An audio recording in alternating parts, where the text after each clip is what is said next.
when we're looking at like how much market share a competitor brand will take, we'll look and see how many branded keywords make up the total number percentage of keywords are in the top 10 positions for, because it does tell me how much brand affinity and how much of that potential market cap is available. Welcome to Top of Search with Robyn and Abe, where we talk about e-commerce, Amazon, and more. Welcome to the Top of Search podcast. And today we're talking specifically about branded search. Branded search is, if you think about when you type in the word Lego Botanicals, both the Lego and the product of their botanical lines are going to be things that are specific to that particular brand. And a lot of brands will say, you know what? I don't really want to waste a lot of money on that branded search, because on Google, it can be really a wasted search where, people are typing in my name. They're clearly looking for my product, but Amazon behaves really differently. And because of that, branded search can be much more important on Amazon than it can be in really any other search-driven advertising platform. So today, Abe and I are going to be talking specifically about that. Abe, did you want to add on to anything about the definition for branded search? Maybe not add on, but just say it with my own words, I guess.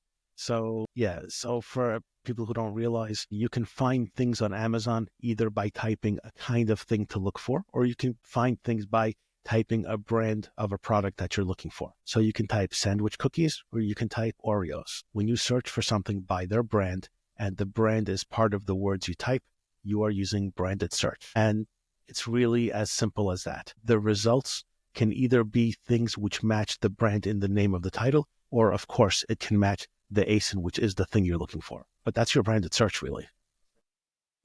And branded search can be really, really important. And I think one thing that I think is kind of unique about Abe and I is because of our different client mix, we're approaching branded search, sometimes the same way, but sometimes from different points of view. Abe, did you want to talk a little bit about how you use branded search and how you might use that with a private label brand to help them take market share from a bigger brand?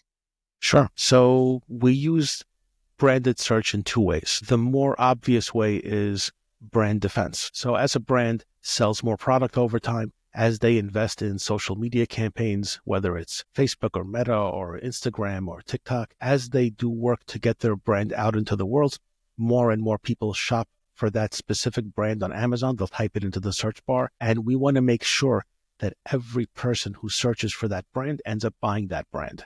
We do that by making sure that all of those ad spots at the top are filled with our products. And we call that brand defense because those spots are constantly being attacked by others. The more popular you are, the more you're going to show up in the search frequency information from Amazon. And brands who are looking to capture sales in every way possible are going to start chasing your brand. So you want to make sure that when somebody searches for you, products from other brands don't show up. They don't show up in the search spots. They don't show up in the headline search at the top of the page. And to whatever extent you can control it, you want to push them down out of the top organic spots. You really want to make sure you defend yourself effectively. So that's one part of the way that brand advertising comes into play. The other way that it comes into play is just like we're defending ourselves against people trying to take business from our searches, we try to do the other thing as well, in which we try to take sales from we try to take advantage of people searching for a brand, and we have an offering which we feel matches the thing someone is searching for.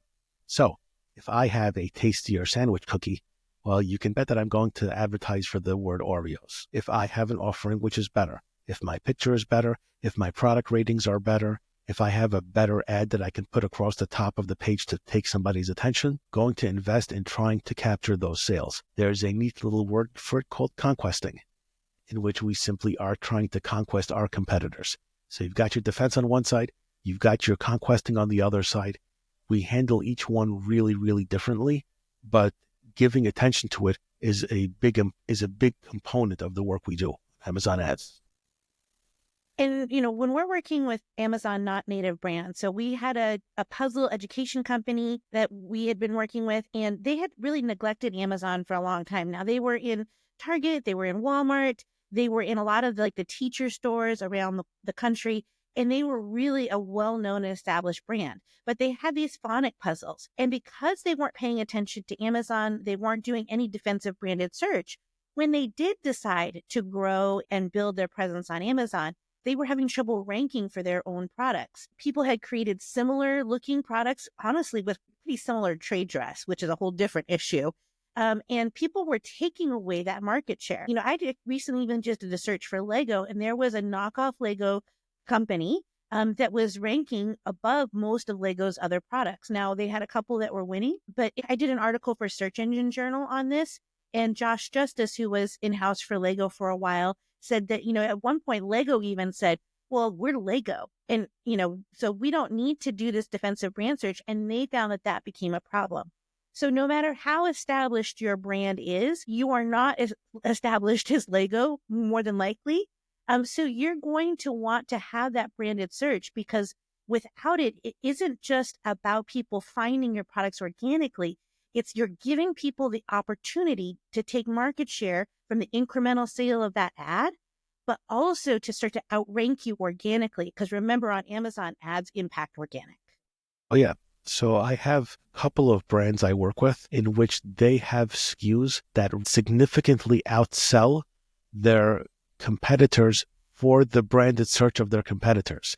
So people will search for a specific brand. Our product has taken so many sales over time for that search that we rank better organically than the brand themselves for their own search. And whenever we find one of those little spots on Amazon, we always get a chuckle out of it. I mean, there's the business side of us that takes it seriously, but there is the chuckle at the fact that our brand, which in some cases sounds nothing like the other brand, has taken over the top spot for somebody else's brand. And it's a shame when it happens, because we know that the brand has done all the work of getting people to know they exist and into getting someone to search for them, and then they just blew it at that last stage. So it shows the importance of hanging on to those people when they're making their purchase. I mean, this is especially important if you're using off Amazon strategies to try to build brand awareness. So if you've been running an influencer campaign, if you've been trying to create information on blogs, you've been doing a PR tour where you've been trying to go to shows, or you've been trying to be on television to try to talk about your product, all of that brand awareness, you could be marketing for other products, your competitors, if you're not defending that brand search. And especially if your brand is new, there's not a ton of affinity. The amount of affinity that Lego has, you're probably going to have less than that. So if you don't already have a lot of brand affinity built up, then you can lose that sale. And once they try that other, maybe less expensive brand, they might never come back to your product. So it's not just the individual sale, but it's the lifetime value of the customer. Oh, yeah. I mean, there are so many situations in which people do the work of letting the world know that their brand exists. And then when it comes to Amazon, the lack of focus leads to lack of sales or loss of sales. There was a brand I started working with that wanted to come onto Amazon. They have a brand which has been around for several years. They occupied a very small but significant niche in apparel. They had spent a lot of money advertising their brand on Facebook and all of those other places, and all of the sales came into their own website. They came to realize Amazon is a place where people are searching for that niche type of product, and we started bringing their brand onto Amazon. The first thing we realized is that there were an enormous number of searches for their brand, besides the type of product. They didn't realize it. People were searching for their brand because they would see it other places, and Amazon is the place they want to buy.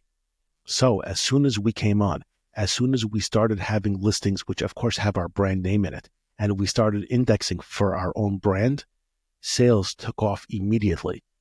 There is a simple saying in business, which is be where the shopper is. And that's it. There are some people who have issues with Amazon. They might not like that Amazon doesn't give you the shopper's name and information and email.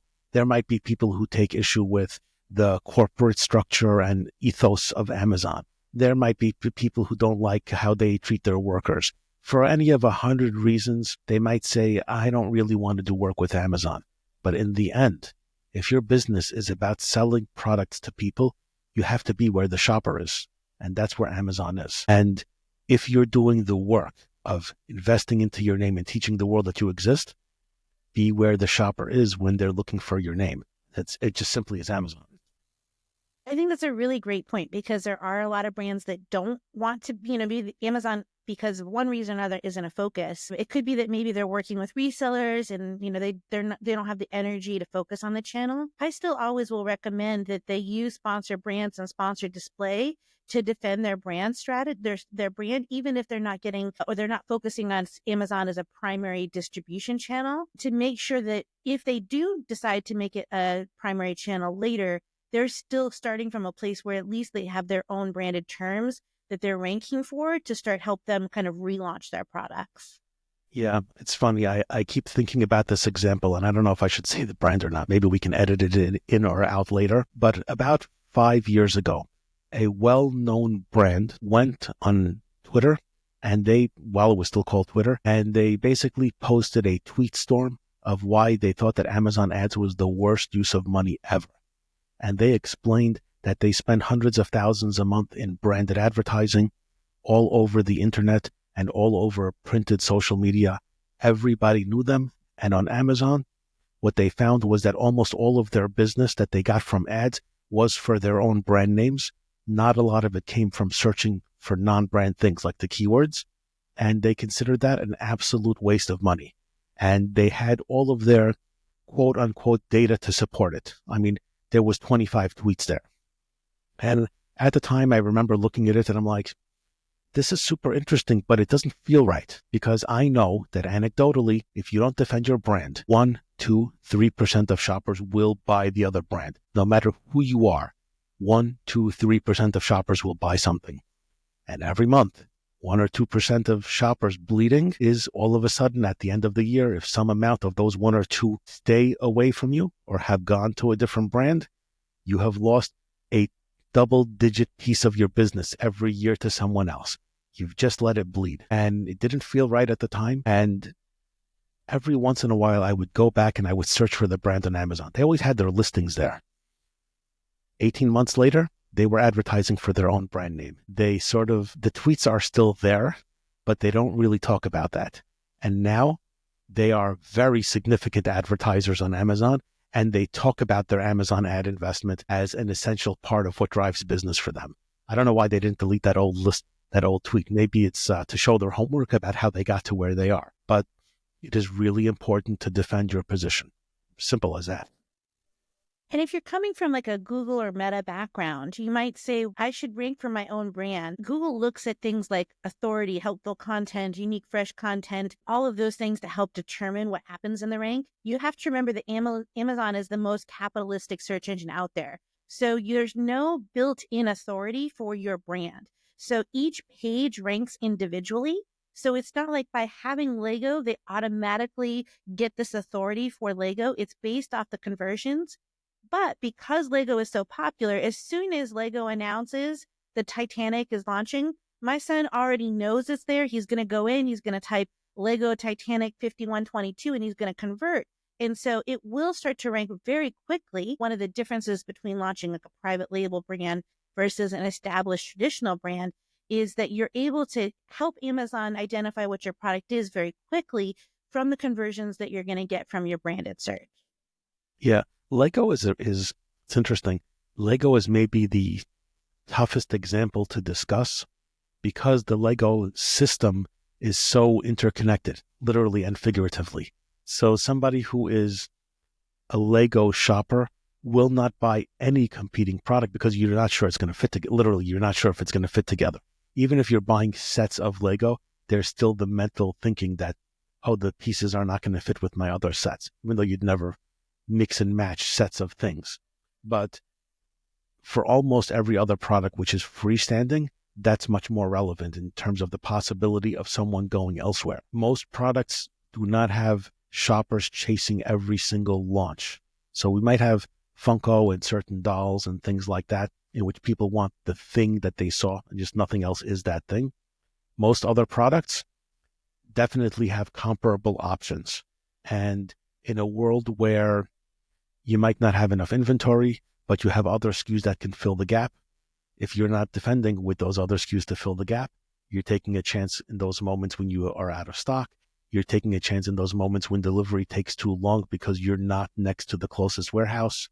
You just really have to do the things to make sure that the shoppers know your brand and every option from your brand during a search.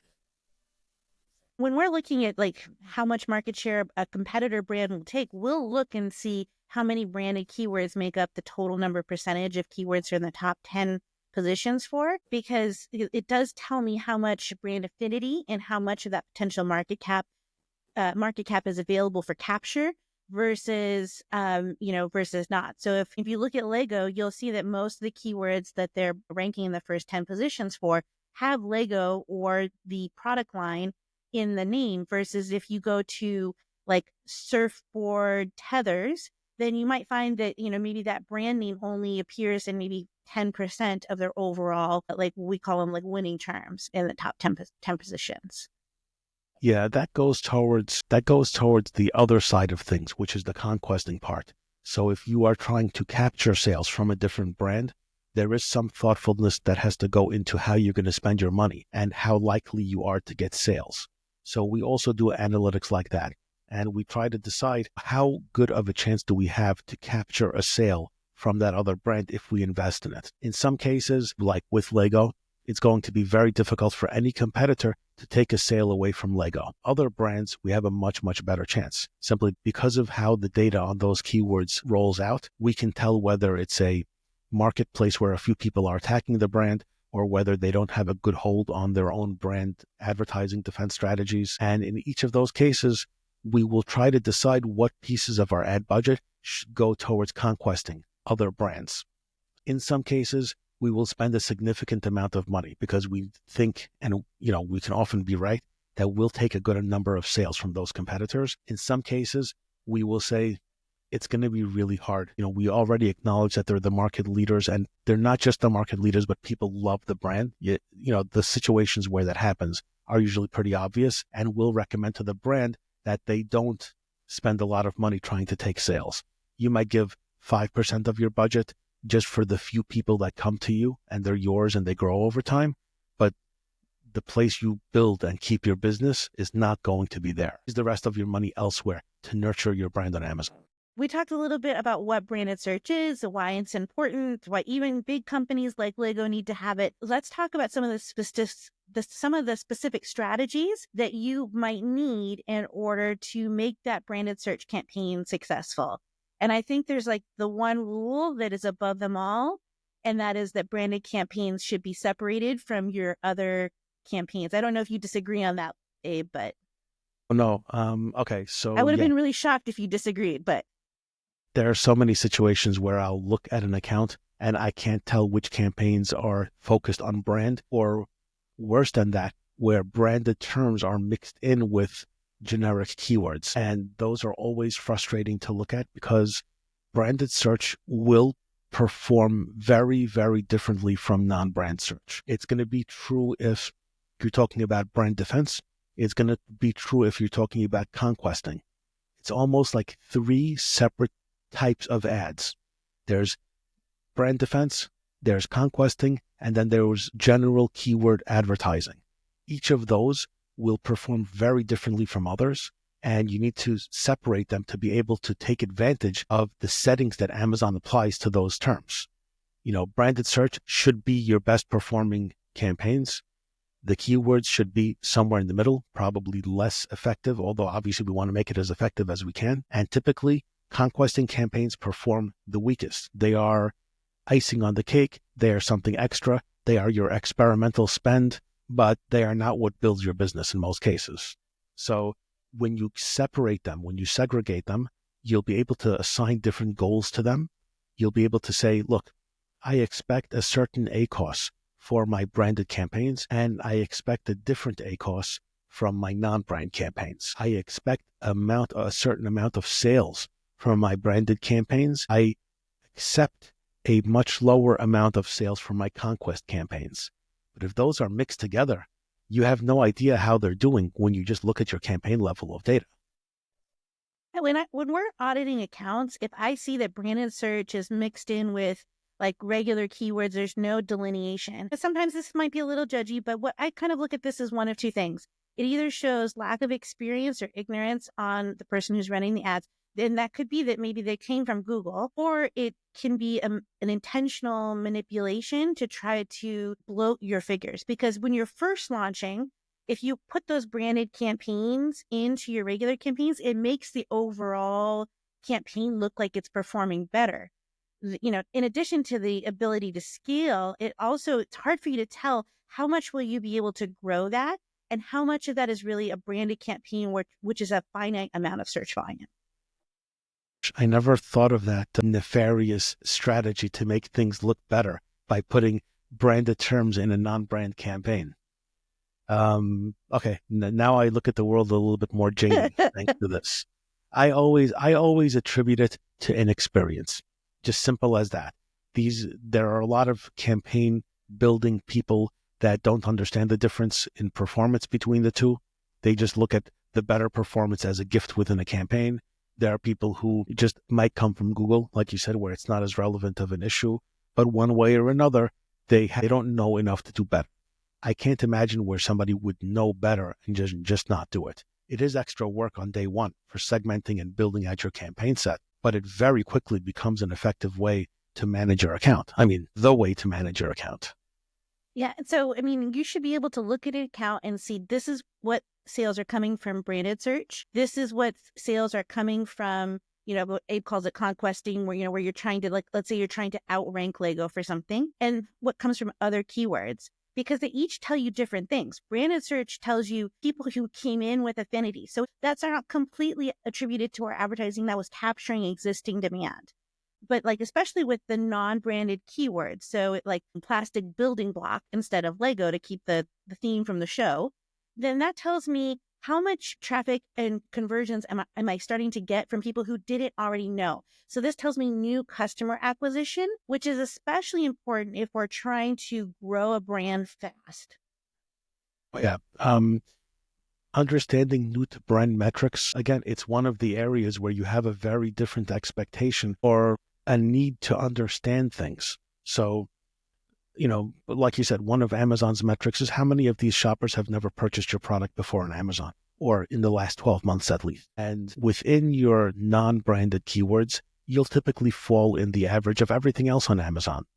However, when you look at it with your branded keywords, you can look at the data and you can observe different things. So, for example, if you are looking at, if you are running an off Amazon awareness campaign, whether it's a TikTok campaign or whether it's something on Meta or somewhere else, you should be expecting a jump in the number of people who have not purchased your brand before because they just learned about you.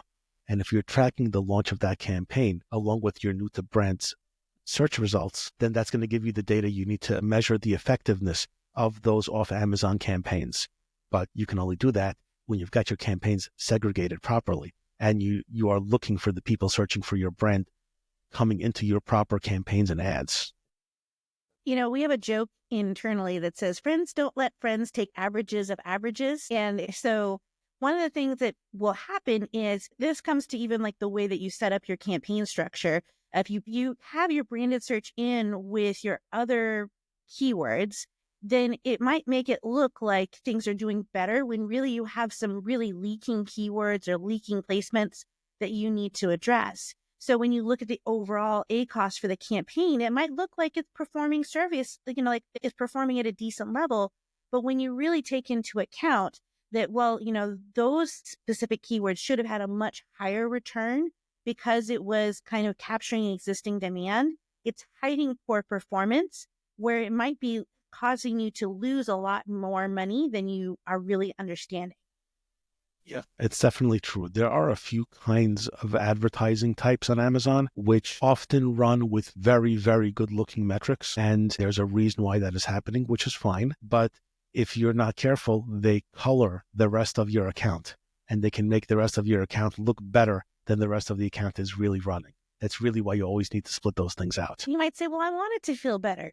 Well, we don't really, because if we start to have those leaks over time, it edges out your profitability. And it's also helping you to not see potential areas where you need to cut and reallocate that budget towards keywords that are performing better. We kind of err towards the side of granularity when it comes to the way we set up campaigns.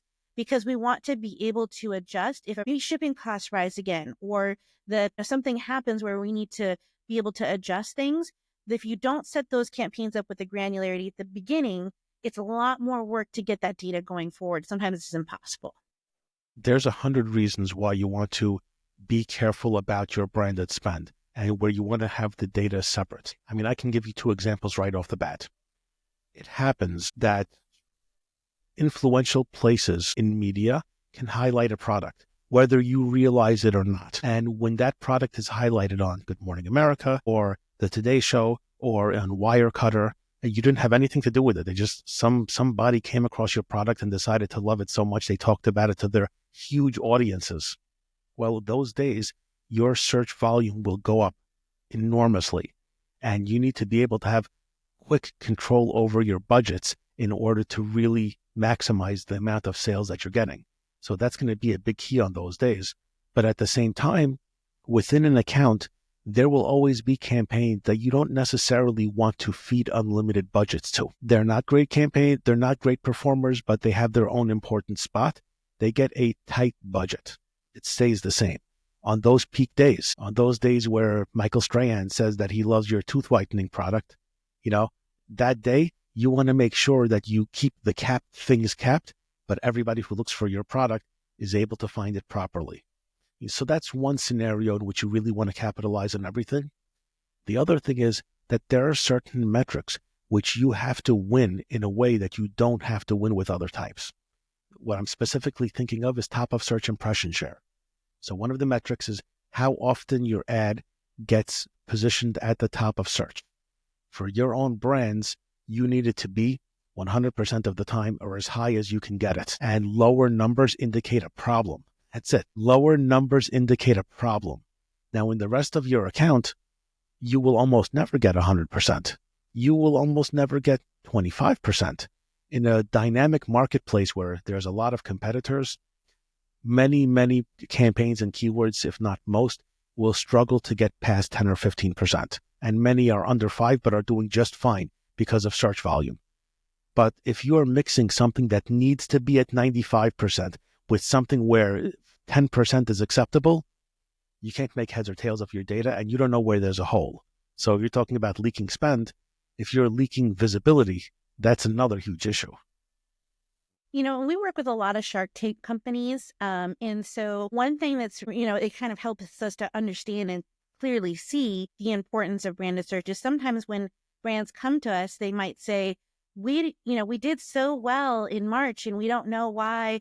And, they knew that their initial Shark Tank impression would leave a big bump, but then they're trying to chase kind of ad performance later, and they're not realizing that these incremental bumps are coming from the re-airings. Now, those bumps get smaller and smaller over time as the episode gets older, but you want to be able to notate, like, okay, if you are on Oprah's Favorite Things, when you're looking at your ad performance, you're saying, I want to see if we could do better than last year.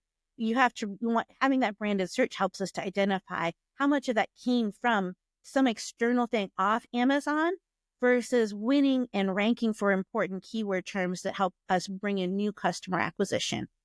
Oh, yeah. I mean, that leads to something really not connected to branded search. But for anybody who isn't doing this already, get yourself some way to track events that happen in your account. With all of your numbers, you should always know what day of the month President's Day was, what day of the month there was a huge snowstorm, what day of the month a crazy thing happened politically, what day of the month it was a big news event, what day of the month you ran a lightning deal.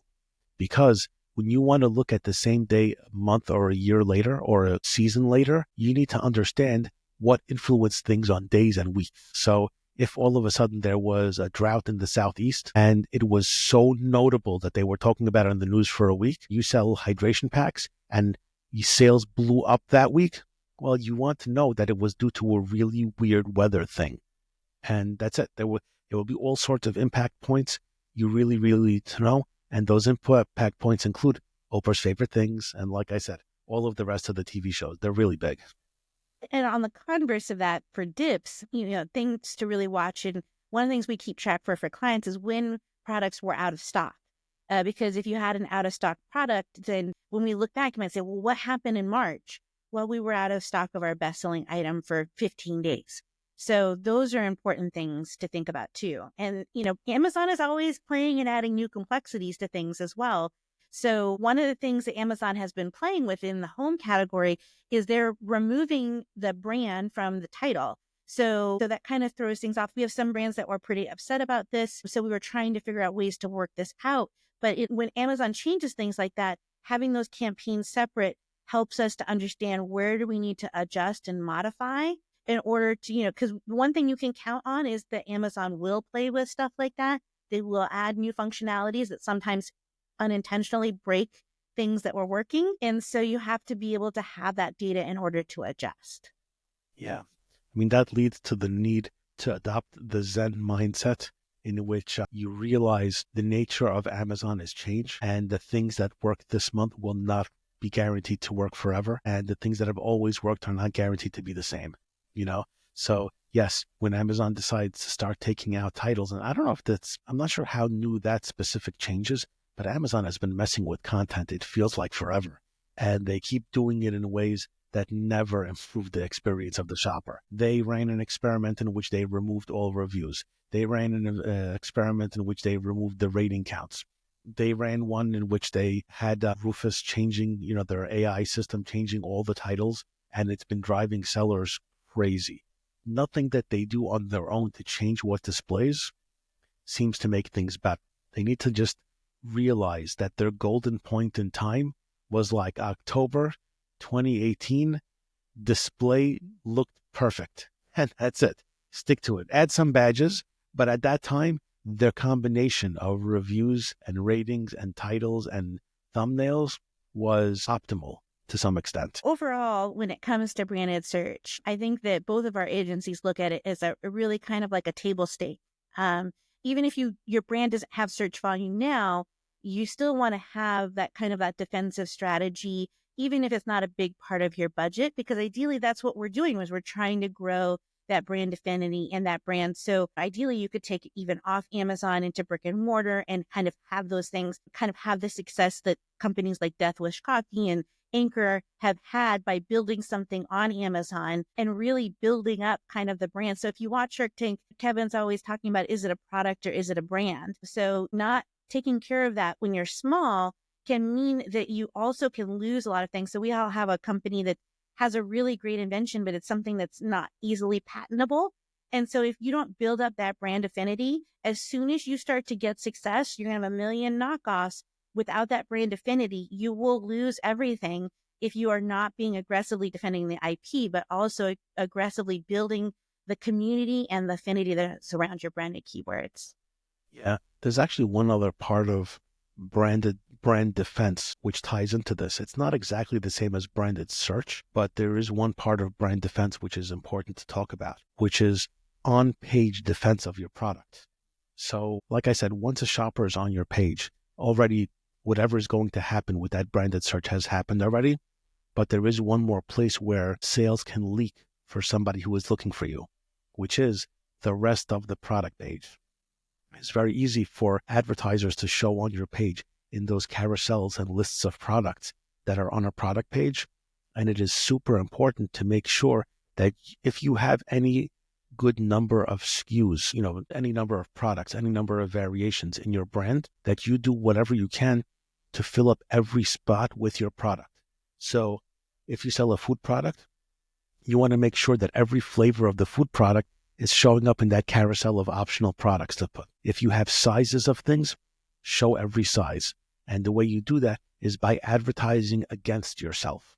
Now, on the face of it, it sounds horrible. Why would you want to advertise against yourself? But in reality, what that means is you are pushing out competitors from being able to see, from being able to be seen. So the more chances you have to make the sale, the more of the click environment comes to you, the more likely you are to get that sale. And it is better to take 2 clicks to make an order than it is to make 1 click and then lose the sale because the second click went to another brand. So make sure that for every product you sell, you have one campaign set up in which that product is targeting all of your own other products. And that way, each product can win those ad spots on your product page. We do the same thing. We call it filling the shelf. And, you do have to have kind of a larger product mix. If you only have one product, it's a little bit more difficult. You're only going to fill up so much. But, the other benefits is that you'll start to get like this was frequently bought with this. It can help add relevance across your products. It helps with product discovery, especially now that they've cracked down on variations. If you've been really stuck on how do I, make sure that people are aware, building virtual bundles never get sales, very, very rarely. So they're kind of worthless, except they can help show product extensions where you might have used those in an improper variation before. But then using that in combination with filling the shelf means that they don't leave your brand for a different brand. This is especially important if you have a product that's higher priced than the others in your category. And you also, because you don't want people to leave and go to a less expensive product. And that also means we have to make sure that product detail page really shows the reason why this is a luxury product. Yeah, that especially comes into play. That cross advertising can really come into play with sponsored display ads where you target yourself, because it is really easy for those spots right on the top of the page to show a product which is less expensive, or sometimes a product which, for better or worse, has more reviews than you. So boxing those guys out, pushing them out is really, really important and relevant for you. Overall, branded search is more than just bidding on your brand and somewhere in your campaigns. It's about having it segmented, being really able to look granularly at the data and using it as a defensive strategy, and thinking about it as a defensive strategy as part of your budget. We've had brands say, oh, well, we'll trim this part off. It never goes well. And so we hope that this has been helpful. If there's a specific topic or question that you wanted to hear more about, or you have questions from listening to this, please let us know. We hope that you've enjoyed listening as much as we have enjoyed chatting with you, and we hope that you have a prosperous week. See you later, guys. Thanks for listening to the Top of Search podcast. Have a burning question you would like answered or a topic you would like featured in a future episode? You can submit it at topofsearchshow.com. If you love the episode, subscribe and leave a review. Each month, we'll be selecting one reviewer to win a one-on-one call with your choice of Abe or Robyn. Winners will be announced at the end of the first episode of every month.